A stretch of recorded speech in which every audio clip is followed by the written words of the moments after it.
Hi friends, welcome to cuisine Veeno. எல்லோரும் எப்படி இருக்கீங்க? இன்றைக்கி வந்து ஒரு 2 நாள் எடுத்த vlog தான் சேர்த்துருக்கேன். இதில் பிரேக்ஃபாஸ்ட் லஞ்ச் எல்லாம் இல்லை. நார்மலாக நம்ம வீட்டில் செய்யக்கூடிய விஷயங்களோட டிஃப்ரெண்ட்டான செடியெல்லாம் என்னோட நெய்பர் வீட்டில் வந்து வளர்த்துருக்காங்க. ரொம்ப சின்ன இடத்துலையே அவ்வளோ செழிப்பாக வளர்த்துருக்காங்க. அதுக்கு நிறைய டிப்ஸ் எல்லாம் சொல்லியிருக்காங்க. அதெல்லாம் நம்ம வீட்டுக்கு யூஸ் பண்ணும்போது இந்த டிப்ஸ் எல்லாம் என்னென்ன சொன்னாங்க அப்படின்றதையும் நான் கூட ஷேர் பண்ணிக்கிறேன். டிஃப்ரெண்ட் வித்தியாசமான செடியெல்லாம் கூட வச்சுருக்காங்க அவ்வளோ சின்ன இடத்துல. அதையும் நான் உங்களுக்கு காட்டுறேன். அதேமாதிரி நான் கொஞ்சம் வெளியிலலாம் போயிட்டு வந்தேன். அப்புறம் ஒரு ரெசிபி பற்றி சொல்லியிருக்கேன். அது குடிச்சுக்கு நம்ம சேனலில் வரப்போகுது. அதையும் மிஸ் பண்ணாமல் பாருங்கள். அதுக்கு முன்னாடி நம்ம சேனலுக்கு வந்து நீங்கள் ஃபஸ்ட் டைம் வந்திருக்கீங்கன்னா கண்டிப்பாக சப்ஸ்கிரைப் பண்ணிக்கோங்க. பக்கத்தில் பெல் சிம்பல் இருக்கும், வந்து கிளிக் பண்ணிக்கோங்க. அப்போ தான் நான் எந்த வீடியோ போட்டால் நோட்டிஃபிகேஷன் மிஸ் ஆகாமல் வரும், நீங்கள் பார்க்கலாம். அதோடு பார்த்திங்கன்னா இன்னும் கொஞ்சம் நாளைக்கு விலாக்ஸ் எல்லாம் வரும். நிறையா டெய்லி ரொட்டீன் விலாக்ஸ் மட்டும் இல்லாமல் ஒரு ஃபங்க்ஷன் விலாக்ஸ் எல்லாம் வரப்போகுது. அதோடு வந்து பார்த்திங்கன்னா ட்ராவல் விலாக்ஸு அது மாதிரி கொஞ்சம் வித்தியாசமான விலாக்ஸ்லாம் வரப்போகுது. அதோட ரெசிபி விலாக்ஸ் எல்லாம் அதுக்கப்புறம் நிறையா நான் யோசிச்சு வச்சுருக்கேன் வித்தியாசமான ரெசிபீஸ்லாம். ஸோ கண்டிப்பாக வந்து உங்களுக்கு ரொம்ப யூஸ்ஃபுல்லாக இருக்கும். நீங்களும் ட்ரை பண்ணி பாருங்கள். இப்போ நீங்கள் பார்த்துருக்கேன் பார்த்திங்கன்னா உளுந்தங்களி. அது வந்து பாப்பாவுக்கு ரொம்ப பிடிக்கும். 2 பேருமே ரொம்ப பிடிக்கும். செஞ்சுட்டு இருக்கும்போதே வாங்கி சாப்பிட்டுட்டு இருந்தேன். அப்புறம் பொடியெல்லாம் கொஞ்சம் தீர்ந்து போச்சு. ஸோ பொடி எல்லாமே இடிச்சிட்டு இருந்தோம். இட்லி பொடி, பருப்பு பொடி எல்லாமே நம்ம வீட்டில் ஆல்ரெடி இருக்கும். பட் இந்த தடவை கொஞ்சம் வெளியிலலாம் போகிறதுனால காலையிலே இதெல்லாம் செஞ்சு வச்சுட்டோம். இது நாள் செஞ்சது எடுத்த வீடியோ தான் இதெல்லாம். இந்த ரெசிபியோட லிங்க்லாம் வேணும்னா நம்ம சேனல் ஆல்ரெடி வந்து இருக்குது. நான் இருந்தாலும் டிஸ்கிரிப்ஷனில் வேணால் இந்த பொடி ரெசிபியோட லிங்க்கெல்லாம் நான் கொடுக்குறேன். ஆல்ரெடி நம்ம சேனல் அப்லோட் பண்ணியிருக்கேன். வேணுங்கிறவங்க போய்ட்டு செக் பண்ணி பாருங்கள். ஏன்னா வந்து ஒவ்வொருத்தரும் ஒவ்வொரு மாதிரி இருப்பாங்க. இது வந்து தஞ்சாவூர் ஸ்டைலில் தான் இருக்கும் இந்த பொடி எல்லாமே. நம்ம வீட்டில் இடிக்கிறது எல்லாமே. அப்புறம் நான் ஆந்திரா ஸ்டைலையும் பொடியெலாம் ட்ரை பண்ணியிருக்கேன். கொஞ்சம் புளியெலாம் சேர்த்து கூட இடிப்பாங்க அந்த அந்த ரெசிபிலாம். அதுவும் கூடிய சீக்கிரம் உங்களுக்கு நான் ஷேர் பண்ணுறேன். ரொம்ப காரசாரமாக புளிப்பாக இருக்கும். அப்புறம் பார்த்திங்கன்னா அதெல்லாம் முடிச்சுட்டு நெக்ஸ்ட் டே தான் இது எடுத்தது. நெக்ஸ்ட் டே பார்த்திங்கன்னா வெளியில் கிளம்பிட்டு இருந்தோம்.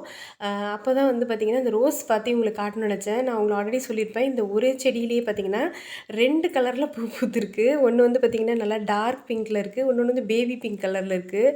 ஸோ இது வந்து பதியம் போட்டிருப்பாங்க அப்படின்ற மாதிரி அம்மா சொன்னாங்க. ஸோ பக்கத்தில் இன்னொன்று வாங்கி வச்சு இது வந்து பாப்பா பர்த்டேக்காக ஒரு ஒரு அழகான ஒரு நினைவாக இருக்கட்டும்ட்டு அது அப்படி இந்த மாதிரி செடியெலாம் வாங்கி வச்ச குண்டு மல்லி இதெல்லாம். இது நிறைய மொட்டு வைக்க ஆரம்பிச்சிச்சு. இன்னொன்று வாங்கி வச்சோம். அதுக்கு முன்னாடி வாங்கினது இப்போ தான் மொட்டு வைக்க ஆரம்பிச்சிருக்கு. ஸோ அது வந்து ப்யூர் பிங்க்கில் இருக்கும்னு சொல்லியிருக்காங்க. ஸோ அது முளைச்சி வந்தோன்னே உங்களுக்கு எப்படி இருக்குன்னு நான் உங்களுக்கு காட்டுறேன். ஆனால் பார்க்குறதுக்கு அழகாக இருந்துச்சு. எல்லாம் ஆளுக்கு ஒன்று தலையில் வச்சுட்டு சுற்றிட்டு இருந்தாங்க. இப்போ தான் நிறைய மொட்டு விழிக்க ஆரம்பிச்சிருக்கு. அதுக்கு வந்து நல்ல மொட்டு வர்றதுக்கு என்னெல்லாம் பண்ணுன்ற டிப்ஸ் எல்லாம் நான் சொன்ன மாதிரி என்னோடய நெய்பர் சொல்லியிருக்காங்க. கூடிய சீக்கிரம் அந்த டிப்ஸ் எல்லாம் உங்களோட ஷேர் பண்ணிக்கிறேன். அப்புறம் அதெல்லாம் முடிச்சுட்டு பார்த்திங்கன்னா வெளியே பேங்க் ஒர்க்காக கொஞ்சம் வெளில போகிறேன். டாக்குமெண்ட்ஸ் எல்லாம் சில இதெல்லாம் மறுபடியும் அப்டேட் பண்ண சொன்னாங்க. அடிக்கடி இதே தான் பண்ண சொல்லுவாங்க. எரிச்சலாக ஒரு 2 மாதம் தான் பண்ணிட்டு வந்தோம் மறுபடியும். சரி அதை பற்றி டீட்டெயில் ஷேர் பண்ணணும்னு பார்த்தா அந்த டிரைவருக்கு என்ன பிரச்சனையோ தெரியல, அவர் புலம்பிகிட்டே வந்தார். எனக்கு சிரிப்பாக வந்துச்சு. சரி நான் அதை அப்படியே கேட்டுட்டு நான் அதை ஒன்றும் வாய்ஸ் ரெக்கார்டே பண்ணலை. அப்புறம் பேங்க்கில் பார்த்திங்கன்னா சரியான கூட்டம். கால் கிடக்கு ஒரு 3/4 மணி நேரம் போல் நின்னோம். அந்த நிற்கிற டைமில் பார்த்திங்கன்னா மீன் தொட்டிலாம் வந்து பேங்க்கில் வச்சுருந்தாங்க. ஸோ அதெல்லாம் எடுத்துகிட்டு இருந்து இந்த ஒயிட் மீன் இந்த மாதிரி மீன் தொட்டிலாம் நம்ம வீட்டில் ஆல்ரெடி வச்சுருந்தோம். இப்போ வந்து வெறும் தொட்டி மட்டும்தான் இருக்குது. இந்த மீன்லாம் வச்சு விளக்க ஆரம்பிக்கணும். அப்புறம் அதெல்லாம் முடிச்சுட்டு வீட்டுக்கு வந்துட்டோம். ரொம்ப லேட் ஆகிடுச்சு. ஸோ லஞ்ச் வந்து வெளியே தான் வாங்கணும் அப்படின்ற முடிவில் இருந்தோம். சிம்பிளாக அது என்னன்றது வீடியோவில் பார்ப்பீங்க. அது ரிலேட்டடாகவும் சொல்கிறேன். இதுதான் என்னோடய நெய்பரோட வெளியில் இருக்கிற இடம். அவங்களுக்கு வந்து ஃபுல்லாக உள்ளே ரொம்ப இடமே கிடையாது. ஸோ வெளியில் பார்த்திங்கன்னா பெரண்டை செடி, மல்லிகை செடி, அப்புறம் வந்து பார்த்திங்கன்னா செம்பருத்தி, இன்னும் டிஃப்ரெண்ட்டான க்ரௌட்டன்ஸ் வெரைட்டி எல்லாமே சின்ன இடத்துல அவ்வளோ செழிப்பாக இருக்கும். அவங்க நிறைய டிப்ஸ் எல்லாம் சொல்லுவாங்க. அந்த அங்கிள் வந்து அவங்களுக்கு ரொம்ப ஆர்வம் இந்த இதெல்லாம் செய்கிறதுக்கு. அவ்வளோ பூ பூத்துருக்கும். இப்போ என்ன பண்ணாங்கன்னா ரோட்டில் போகிறவங்க எல்லாம் பார்த்திங்கன்னா அந்த பூவெல்லாம் பறிச்சுட்டு போயிடுறாங்க. ஆனால் அங்கிள் ஒன்றும் சொல்கிறதில்ல. அவங்களுக்கு வீட்டு பக்கத்து வீட்லேயும் பார்த்திங்கன்னா எல்லா விதமான செடி, முருங்கை, வாழையிலேருந்து நெல்லி மரத்துலேருந்து கூட அவ்வளோ சின்ன இடத்துல அவ்வளோ சூப்பராக போட்டு மெயின்டைன் பண்ணிகிட்ருக்காங்க. இங்கே மாடெல்லாம் வர உங்களுக்கு தெரியும், நம்ம வீடியோஸில் பார்த்துருப்பீங்க. போகிற வரதெல்லாம் அதை தாண்டியுமே பிச்சுமே இவ்வளோ சர்வை ஆகிருக்கு. மேலே இந்த இது பார்த்திங்கன்னா லெமன் கிராஸு, அப்புறம் பசலைக்கீரையிலே வந்து வித்தியாசமான ஒரு செடியெல்லாம் கூட வளர்த்துருக்காங்க. உங்கள் வீட்டோட தோட்டத்தோட பின்பக்கத்துலேயும் பார்த்திங்கன்னா சூப்பரான செடியெலாம் வச்சுருக்காங்க. அதையும் நீங்களே பாருங்கள். நான் லைவ் சவுண்ட் ஆட் பண்ணியிருக்கேன். இது என்ன செடி ஆண்டி? அது துளசி, மின்ட் துளசியாமா. இதுவா? ஒண்ணே எடுத்து மூந்து பாருங்க. இதுவா? இது என்ன துளசி? மின்ட் துளசியா. அப்படியே சூப்பரா இருக்கு, வித்தியாசமா இருக்கு. ஆமா, அது ஆனா வர மாட்டேங்குது. அது எதுக்கு யூஸ் பண்றது ஆண்டி? இது துளசி மாதிரி தான் இதுவும். இது கத்திரிக்காய். இது அம்மா கொடுத்தது. ஓகே. கற்பூரவள்ளி. அது வித்தியாசமா ஏதாவது இருந்ததுன்னா அந்த இது மின்ட் துளசி புதுசா இருக்கு. இது நல்லா இருக்கு ஆண்டி. துளசி மாடம் மாதிரி வச்சது. போயிருந்தது இப்போ வந்துருச்சு. ஆமாம், இது வச்சா ரொம்ப கரெக்டாக நம்ம மெயின்டைன் பண்ணணும் அப்படின்ற. இந்த கத்தாழை செடியில் பூத்துச்சுமா. கத்தாழை செடி பூத்தா ரொம்ப பாசிட்டிவ், நல்லது நடக்கும். நல்லதுன்னாங்க எனக்கு அதுக்கப்புறம் தானே வாசம்மா அந்த பூவு. ஓ சூப்பராக. இதெல்லாம் புதினா.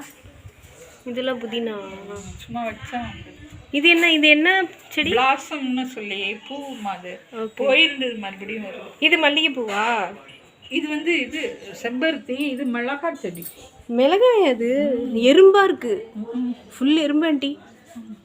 எறும்பு மிக்கிது பார்த்து ஒரு ட்ரெஸ்ஸில் ஒட்டிக்கு. இது இதுவா செம்பருத்தி? இதில் என்ன போட்டிருக்கீங்க? இதில் எல்லாத்தையும் போட்டு வைக்கிறது. என்னென்னமோ கிடக்கு. தக்காளி, எலுமிச்சம்பழம்.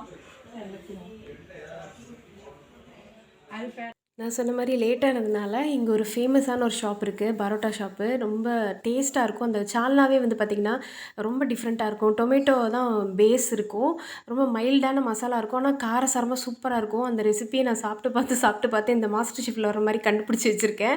அந்த ரெசிபியை கூடி சீக்கிரம் அப்லோட் பண்ணுறேன். நீங்கள் வழக்கமாக சாப்பிட்ற சால்னா விட இந்த சால்னா ரொம்ப சூப்பர் டேஸ்ட்டாக இருக்கும். இட்லி தோசை எது கூட தொட்டு சாப்பிட்லாம், சப்பாத்தி கூட சூப்பராக இருக்கும். ஸோ இன்னும் நிறைய ரெசிபி வ்ளாக்ஸ்லாம் வரப்போகுது. நான் சொன்ன மாதிரி நிறையா ஃபேமிலி ஃபங்க்ஷன்ஸ்லாம் வரப்போகுது. முக்கியமாக நீங்கள் எதிர்பார்த்த கிச்சன் டூர்லாம் வரப்போகுது. ஸோ மறக்காமல் நம்ம சேனலுக்கு சப்ஸ்கிரைப் பண்ணிக்கோங்க. நான் உங்களை நெக்ஸ்ட் வீடியோவில் சந்திக்கிறேன். Bye friends. வீடியோ பிடிச்சிருந்தா கண்டிப்பாக லைக் பண்ணுங்கள், ஷேர் பண்ணுங்கள்.